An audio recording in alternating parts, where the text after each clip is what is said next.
Welcome to my channel Ramesh Savaliya. Friends, આજે આપણે most interesting topic જોવા જઈ રહ્યા છીએ. સૌથી વધારે રસપ્રદ ટોપિક છે મિત્રો, અને એ છે ફોર્મલ વર્સિસ ઇનફોર્મલ. ઇંગ્લિશ લેંગ્વેજની અંદર બે પ્રકારની ભાષા હોય છે, ફોર્મલ લેંગ્વેજ ને ઇનફોર્મલ. એ પહેલાં હું તમને ફોર્મલ ઇનફોર્મલ શબ્દો સમજાવું છું કે ફોર્મલ એજ્યુકેશન પણ હોય, ઇનફોર્મલ એજ્યુકેશન હોય. ફોર્મલ એજ્યુકેશન એટલે સ્કૂલ અને ટ્યુશનમાં જે આપણે શિક્ષણ લઈએ એ ફોર્મલ એજ્યુકેશન છે, અને ઇનફોર્મલ એજ્યુકેશન એટલે આપણને વ્યવહારમાંથી, સમાજમાંથી જે શિક્ષણ મળે એ ઇનફોર્મલ એજ્યુકેશન છે. એવી જ રીતે આપણા કપડાં છે એ પણ ફોર્મલ અને ઇનફોર્મલ હોય છે. ફોર્મલ એટલે જે ઓફિસર્સ પહેરે, ખાસ કરીને યુનિફોર્મ હોય, ઘણીવાર સ્કૂલની અંદર શિક્ષકોની યુનિફોર્મ હોય અને બેંક વગેરેમાં યુનિફોર્મ હોય, એ ફોર્મલ ડ્રેસ હોય છે. વ્હાઇટ જેવા શર્ટ હોય અને બ્લેક અથવા બ્લુ જેવું પેન્ટ હોય. અને ફોર્મલ સિવાયનો જે છે એ ઇન્ફોર્મલ વેર છે, અથવા તો એને કેઝ્યુઅલ વેર કહેવામાં આવે છે. શું કહેવામાં આવે છે? ઇન્ફોર્મલ વેર અથવા કેઝ્યુઅલ વેર, કે જે ફેમિલી અને ફ્રેન્ડમાં સાથે પહેરી શકાય એવો છે. ફેમિલી ફ્રેન્ડ સાથે જે યુઝ કરી શકાય એ બધું ઇનફોર્મલ છે, અને ફેમિલી ફ્રેન્ડની બહાર જે આપણે જઈએ અને જે ઉપયોગ કરી શકાય એ ફોર્મલ છે. અમુક કપડાં છે આપણે ફેમિલી ફ્રેન્ડ સાથે જ પહેરી શકીએ એવા હોય તો ઇનફોર્મલ કહેવાય, અને બહાર જે છે એ ફોર્મલ હોય છે. એવી જ રીતે મિત્રો, ઇંગ્લિશ લેંગ્વેજની અંદર પણ ફોર્મલ અને ઇનફોર્મલ ભાષા આવે, કે જે ભાષા તમે ઘરે વાપરતા હોય એ જ ભાષા તમે બીજી જગ્યાએ વાપરતા હોતા નથી. તો આ ઘરની ભાષા જે છે એ ઇનફોર્મલ લેંગ્વેજ છે, અને ઘરની બહાર નીકળો, ફેમિલી ફ્રેન્ડની બહાર કોઈ પણ જગ્યાએ હોય, કોઈ એજ્યુકેટેડ લોકો હોય, સિનિયર હોય, સુપિરિયર હોય, એવા લોકો સાથે વાત કરતા હોય અને એ જે ભાષા બોલીએ એ ફોર્મલ લેંગ્વેજ છે. તો આવી આજે ફોર્મલ અને ઇનફોર્મલ ભાષા વિશે આપણે શીખવા જઈ રહ્યા છીએ.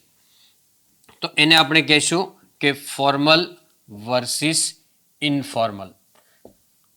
હવે પહેલા આ ઇનફોર્મલ શબ્દ મિત્રો સમજી લેજો. ઇનફોર્મલ શબ્દ છે એ ફેમિલી અને ફ્રેન્ડ સાથે વપરાયો છે. કયો છે? ફેમિલી એન્ડ ફ્રેન્ડ સાથે વપરાય. બરાબર છે.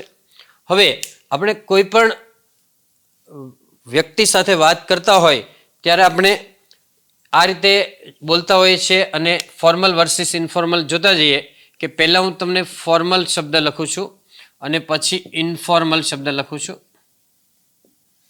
બરાબર, આપણે ડિફરન્સ જોતા જઈએ. હવે જો ફેમિલી ફ્રેન્ડમાં વાત કરતા હોય તો આપણે યા બોલી શકીએ, યા. પણ કોઈ ફેમિલી ફ્રેન્ડની બહાર જાઓ તો યા નહીં બોલવાનું, પણ યસ બોલવાનું. Yes sir, yes madam, yes ma'am, આ રીતે બોલવાનું. ફેમિલી ફ્રેન્ડની અંદર બરાબર નો બોલી શકાય, નો. પણ બીજા કોઈ સાથે વાત કરતા હોય તો નો બોલવાનું છે. ઓકે. ત્યાર પછી ફેમિલી ફ્રેન્ડની અંદર ગાય એટલે વ્યક્તિ થાય, અને બહાર આપણે જે વાત કરતા હોય તો એને બોય માટે શબ્દ છે ગાય. ઓકે. પછી ફેમિલી ફ્રેન્ડની અંદર ગેલ શબ્દ જે બોલી શકાય, ઇનફોર્મલ વર્ડ છે ગેલ, એ છોકરી માટે વર્ડ છે ગર્લ, એ ફોર્મલ શબ્દ છે. એ જ રીતે કોઈ માણસ છે એને ડ્યુડ બોલે છે, અમુક લોકો ડ્યુડ, એના બે ઉચ્ચાર છે, ડૂડ પણ છે અને ડ્યુડ પણ છે. એ મેન માટેના શબ્દો છે. કોના માટેના? માણસ માટે. ફેમિલી ફ્રેન્ડમાં ડ્યુડ બોલી શકાય.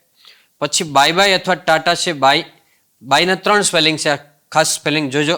બાય અથવા ટાટા છે એને ફોર્મલની અંદર ગુડ બાય બોલાય. શું બોલાય? ફોર્મલની અંદર ગુડ બાય બોલાય છે, આવજો માટે.